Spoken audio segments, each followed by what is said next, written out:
Here it goes. So basically, if you jerk the trigger, it only spins once. But if you do it like nice,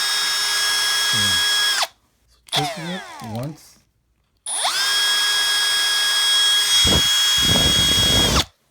So basically, there you go.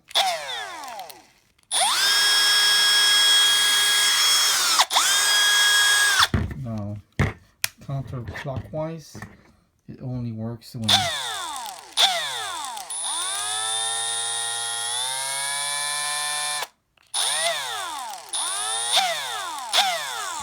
and of course the rest of the stuff does work too, but that's about it.